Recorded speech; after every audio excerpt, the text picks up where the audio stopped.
If I'm going to call a bubble, I'll call a bubble in gold. I'll call a bubble, and have been calling a bubble forever, much too long, but in most of the crypto space, right? I mean, you want to talk about something that has, and I'm not talking about Bitcoin. I think if somebody wants to make, or Ethereum, these sort of blue chippers, everyone's like, oh, it's different this time, is always the most dangerous words. And that could very well be. Jason Shapiro returns to the show. He's a veteran trader who's been featured in Jack Schweiger's book, Unknown Market Wizards. He's the founder of the Credit Market Report.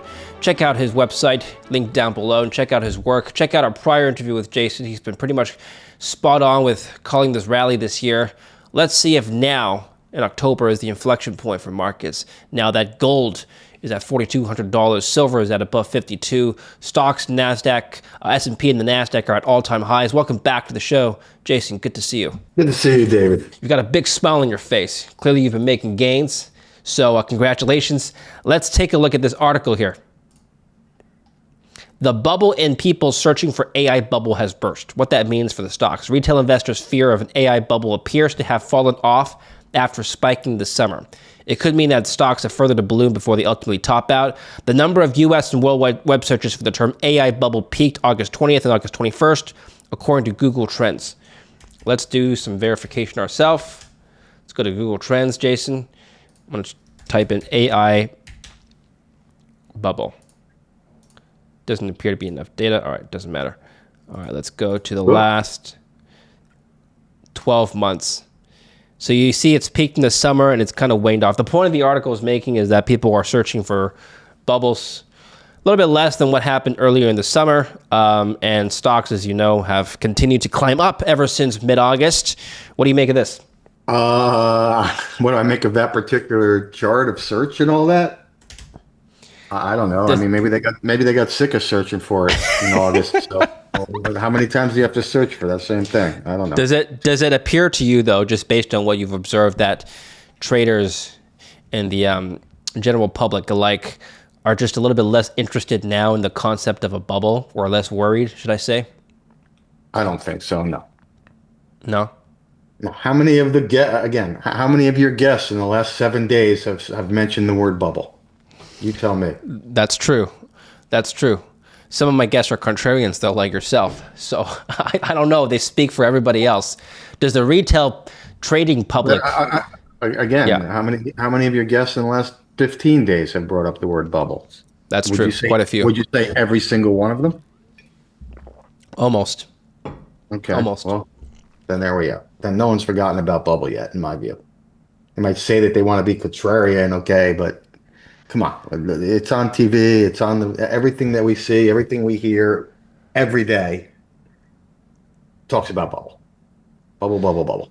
Yeah, and they talk about bubbles in the context of things that don't have cash flow as well. Stocks have cash flow. You can kind of see if a stock is a bubble, if it's generating no cash flow, no earnings whatsoever. But you're looking at things like Bitcoin, gold, silver. They're applying that word to those assets as well. What do you think about that? Are alternative assets in the bubble right now, Jason? I don't even know what a bubble is, David. What's the definition of a bubble? And then we can talk about if things are in a bubble. What is a bubble? Okay. Do you have, what are your thoughts? To me, the best definition I've heard of for bubble is a bull market that you're not long. That's not the technical definition, Jason, but I get your point. I think it is. I mean, if you think that all these things are in a bubble, then are you long? Well, to this article's point, you can be, I guess, long the market.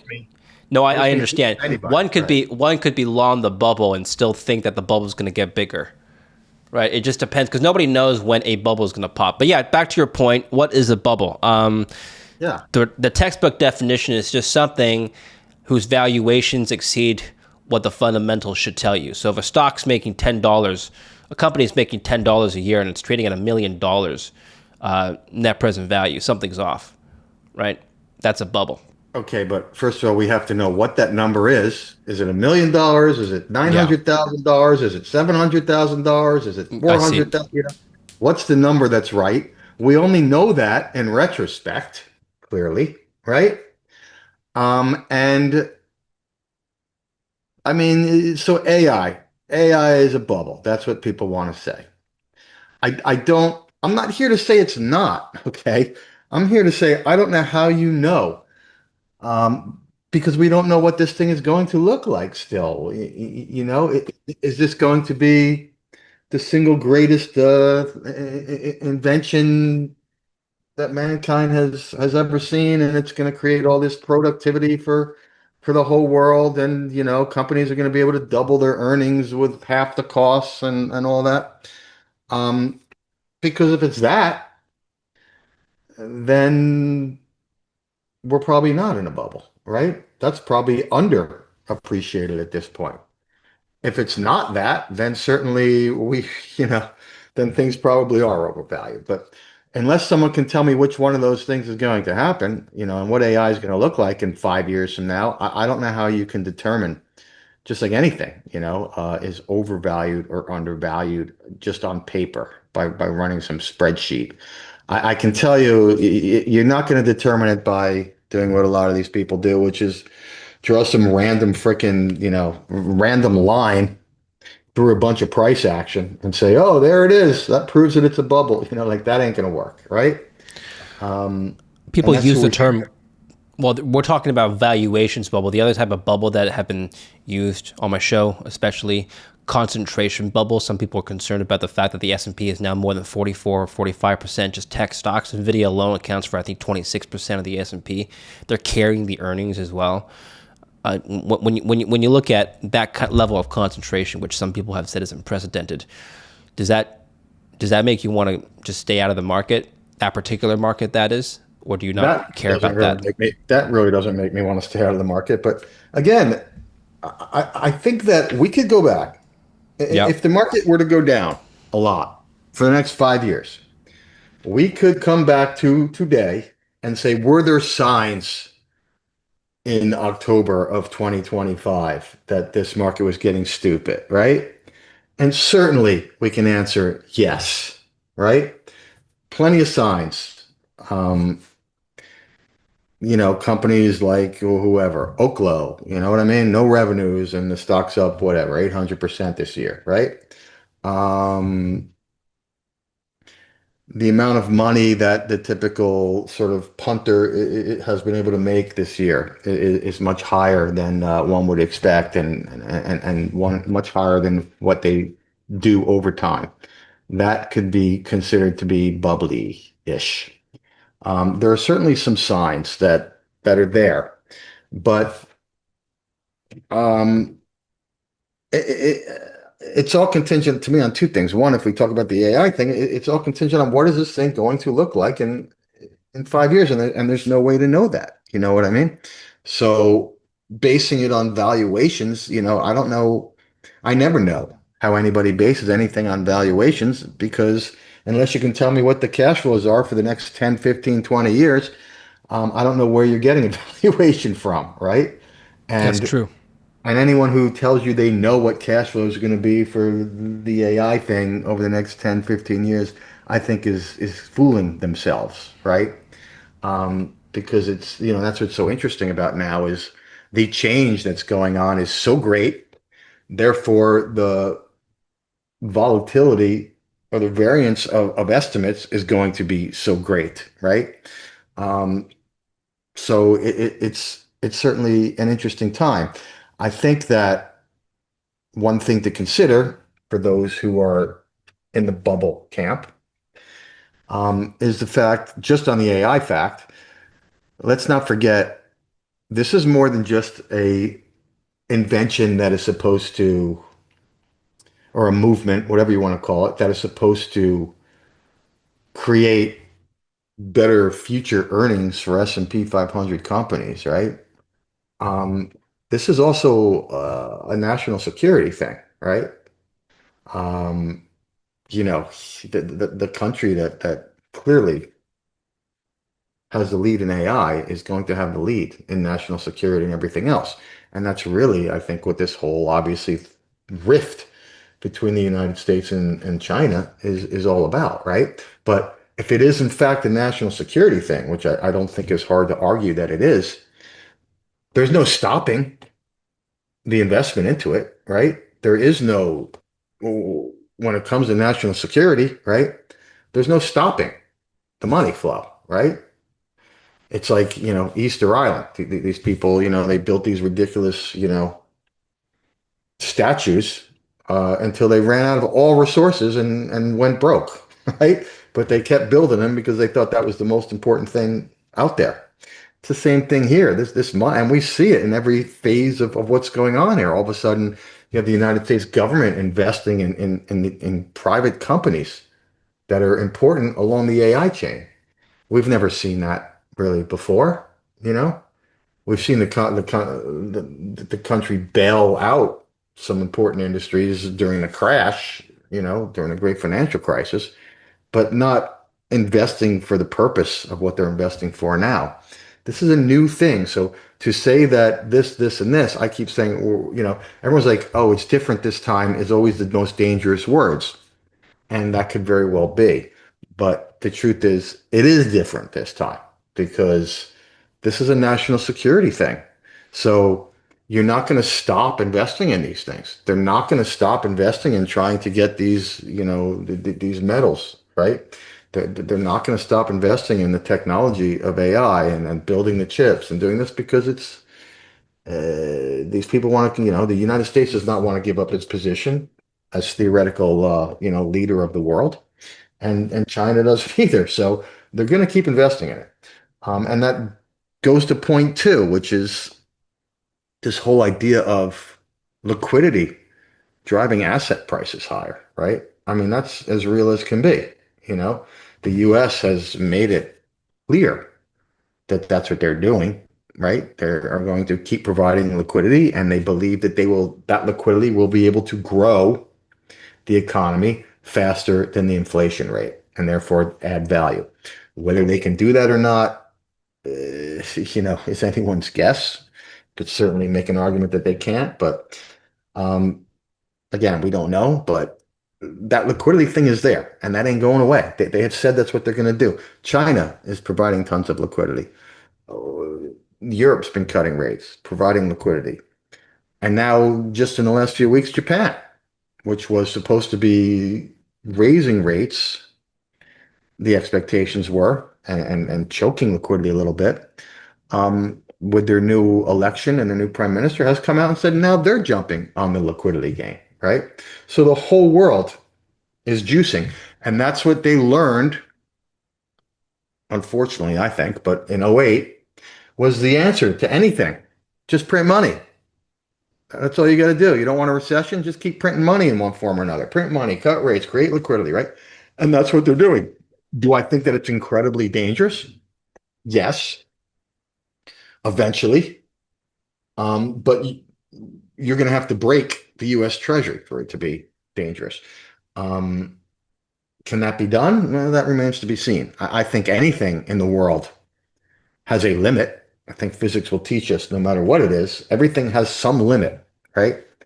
I think if they continue down this path and we actually do reach that theoretical limit of where printing stops working and creating liquidity stops working, then I think you can kiss it all goodbye, right? Once that stops working, we're dead, right? They've been kicking the can down the road, using this method, and once you come to the end of the road, there's no more road. You're at a dead end. But I don't think that we have seen that yet, because the markets will let us know. And it could be, I always say, it could be a day away or it could be 20 years away. We don't know how much the market is going to permit this, but the market will let us know, right? Because there will come a time, if that is the path we're going to go down, there will come a time where the market will reject it. You'll get some kind of, and it'll probably be after a down move, because we'll get a down move in something that that the government feels like they have to bail out, be it the bond market or something, and they will provide, just like they did back in April, May, where they came out and the bond market started to look shaky there, so they bailed, they came in and provided liquidity, and that saved everything. If there comes a time when they have to do that and it doesn't save everything, the market is saying, screw you, we're not taking this anymore. You can't just print an unlimited amount of currency, and that's the answer to everything. When the market says that, then I think we got some trouble. Before we jump back into the video, let's talk about something most people ignore: online privacy. Now, your personal information isn't just sitting on your phone or email. It's being scraped, bought, and sold by data broker websites every day without your permission.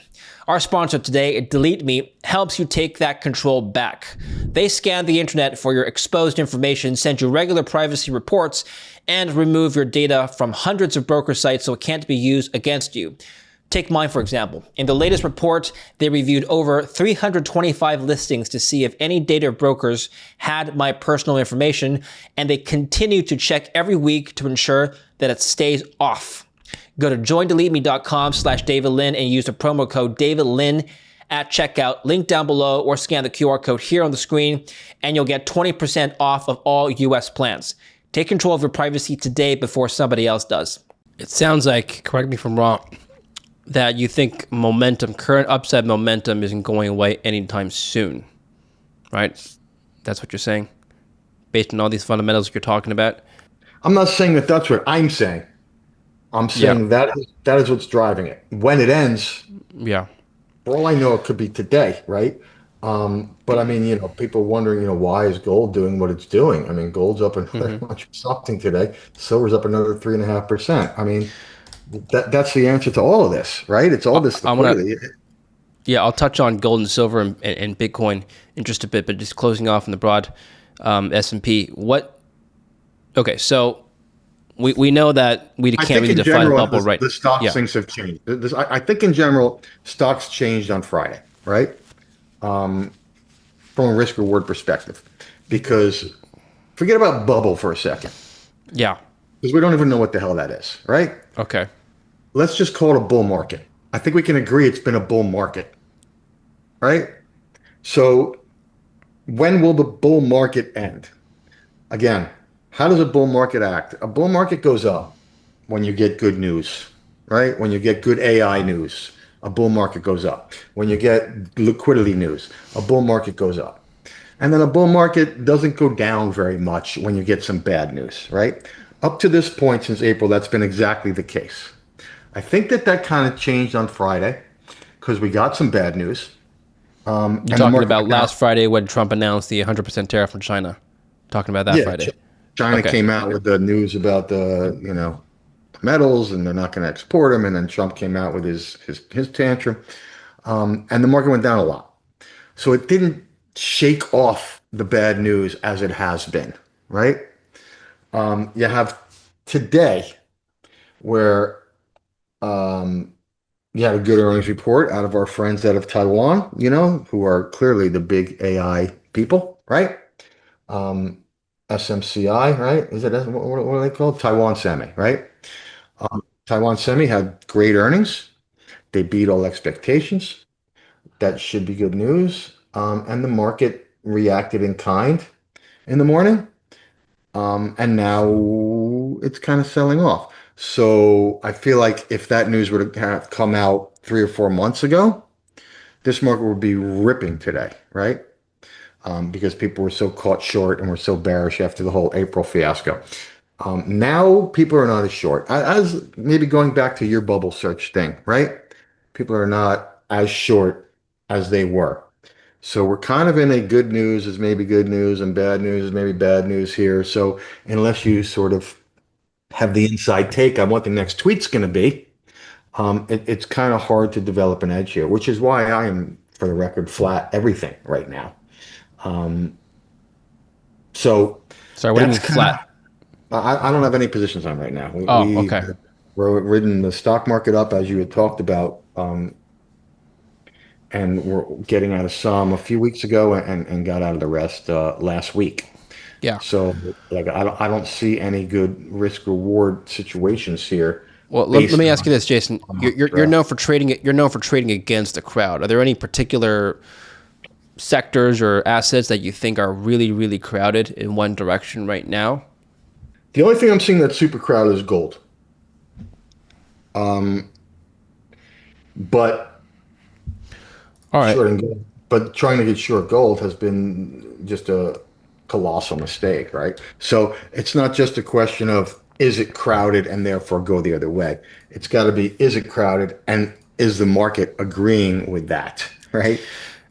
I I know always you don't say, look at I know you don't look at technicals on the chart as a crowding indicator, but I'm just going to no. put it up here for reference.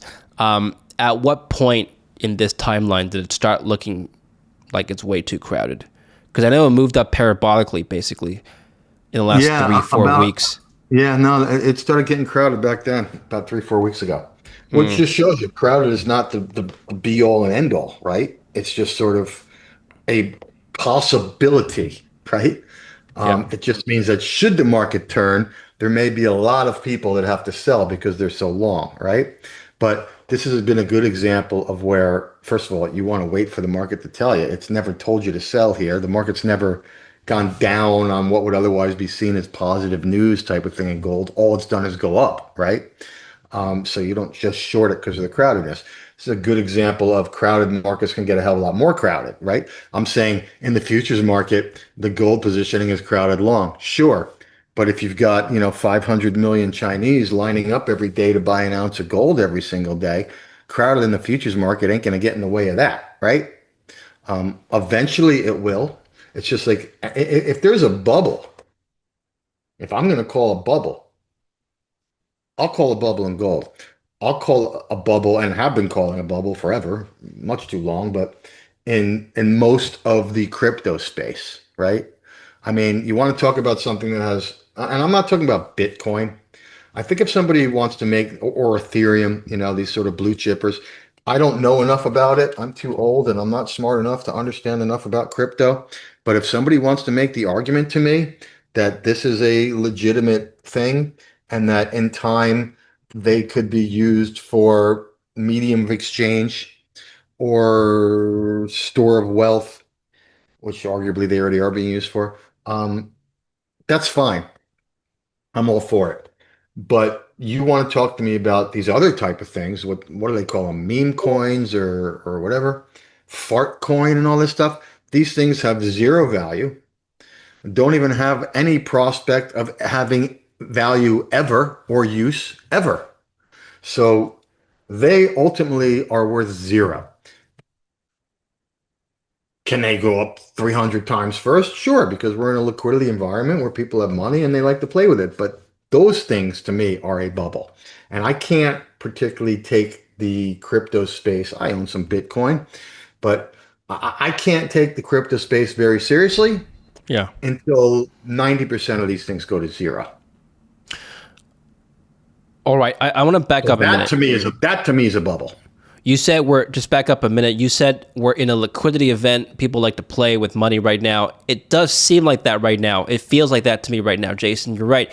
And I'm just looking at the chart. Gold is up 63%. Silver is up 83%. Gold, I mean, silver notwithstanding, but gold traditionally has been seen as a safe haven asset. It's gone up concurrently with stocks. It's gone up concurrently with Bitcoin. Year to date, as you can see on my screen, is actually beaten Bitcoin by a wide margin. I'm just talking about January 2025 to now. In an environment where even an asset that's traditionally seen as being a safe haven or a risk-off play is going up this much, it looks like everything's just people are throwing money at whatever they want. You literally put a trade, throw it at the wall, hope it sticks. I mean, is that the strategy here? We're talking about what's in the bubble, what's not, what's credit, what's not. My question is, does it matter? Is now the environment where you just throw your money at whatever you want, hopes it sticks, and you'll do fine? I don't know if you'll do fine. I don't know if that environment ever exists, Okay. especially now. Um, I think you have to stay disciplined no matter what. I think you have to take the attitude that you want to make money over time. Okay. And if you are throwing your money at whatever and see what sticks and it'll be fine now, that might work now, but that's going to hurt you later. And you're not going to know when to stop doing one and do the other, right? I think you have to remain disciplined to whatever you're doing, whatever is working, no matter what the environment. It's hard, but trading and investing is hard. But, to sit here and say, oh, my brother-in-law is making tons of money here because he's leveraged into Oklo or he's leveraged into whatever the hell else, right? these AI plays, and these power plays, and um, okay, good for him. But what I'm telling you is the question is not how much money he's making today. The question is how much money he holds on to, right? And that type of thinking and that type has never served people well over the long term. I knew plenty of people who made a lot of money in 1999, okay? And almost none of them held on to it through 2000 and 2001, right? Because if you were willing to hold on to internet stocks all the way through the end of 1999, then clearly valuation or whatever meant nothing to you, right? They were way overvalued way before that. So if you were still holding on to it, right, then you were never going to get out. And if you never got out, then you gave all your profits back and then some. So I think that's the key to it all. It doesn't matter what I think, what you think, what anybody thinks about AI or bubble or this or that or the other thing. Stick to your process. If you think that AI is a great future and you think that there is a power need that isn't being met, and therefore you're invested in these power stocks and all that, well, that hasn't changed. Stick with it, right? But don't be ridiculously leveraged because that's what's going to kill you. Can you just maybe show us your process? Let's take something that we're just talking about right now, Bitcoin, for example. Can you take Bitcoin or any other trade that you're following right now and just walk us through how you determine whether or not it's too crowded at any given point? I use the commitment to traders data, which is released by the futures exchanges every week. It's actually released by the CFTC every week. They gather it from the brokers, and that gives you the data that shows you where people are long and short. I then take this data, I index it so I can compare it relative to history, and I'm looking for places in particular where we're seeing extremely high long participation for me to start looking to get short things, or extremely short participation for me to start looking to get long things. That's the edge that I like to use. I don't think that this data is particularly great at forecasting what is going to happen, but I don't think that anybody is particularly great at forecasting what is going to happen. What it is great at, though, is providing a good risk reward situation. Because if everybody's short, if you're seeing massive amounts of shorts, doesn't mean the market's going to turn, but there's a high probability that if it turns and all those shorts have to start buying back, there could be a huge move the other way, right? And that's what I'm playing for, right? I'm not playing to make money 90% of the time. I'm playing to make money less than 50% of the time, but lose $1 when I'm wrong and make $5 when I'm right, and let that math work for me over time. That's how I do it. So what am I seeing is crowded right now?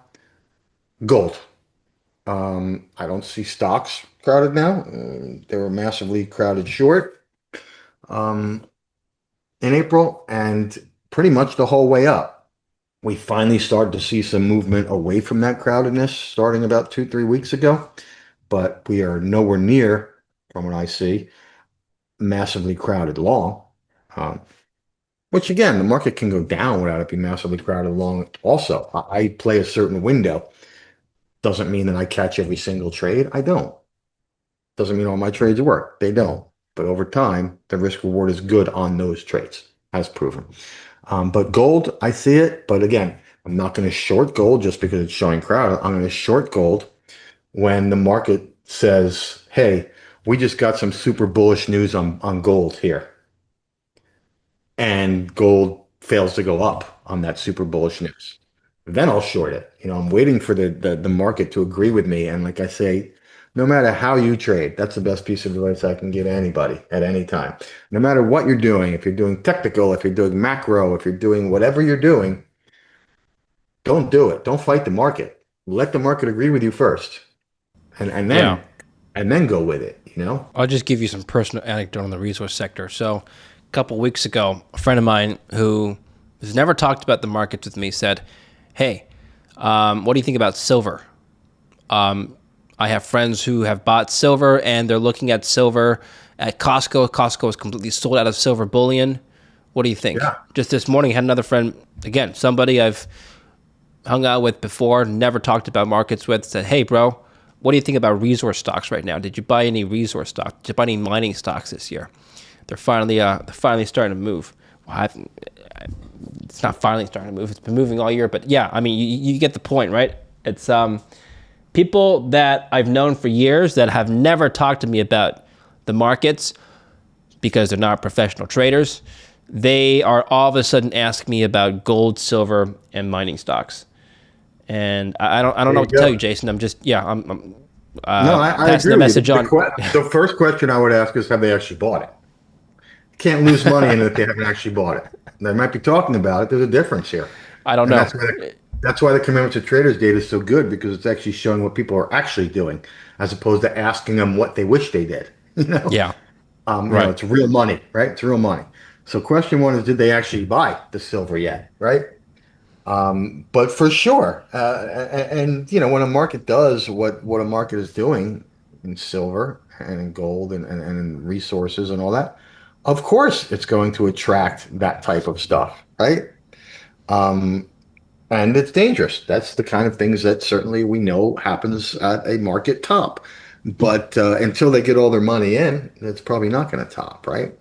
Um, so that's the next question you got to ask them next time they ask you. Okay, but have you put your money in it yet? That's the more important question. I get that they're all talking about it, but have they actually put their money in it? That I think is the important question there for those Let people. me ask you a different way. If you had to put your money in something right now, because let's say you're looking everywhere, everything's up.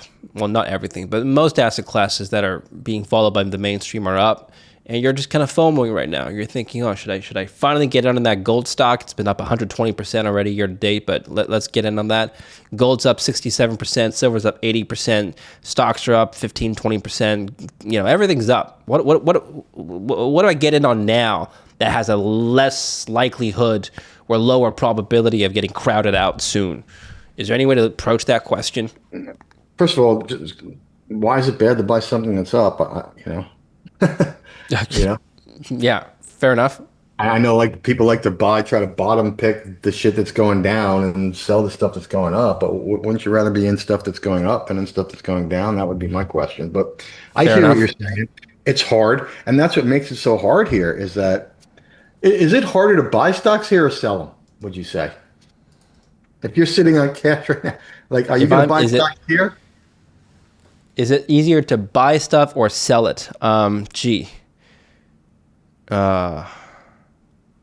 See, it's conflict. I can see the conflict in both, because let's say I'm holding on to a position, I really want to take profits right now, but I don't. Right now isn't a time where, again, people that I've never talked to about stocks are FOMOing into the markets, and I Right. don't know if they're actually getting in, but I there's a agree. lot of retail interest. The other hand, I don't want to. I don't know if I should be buying in when I've already missed out on 70% gains this year. Yeah.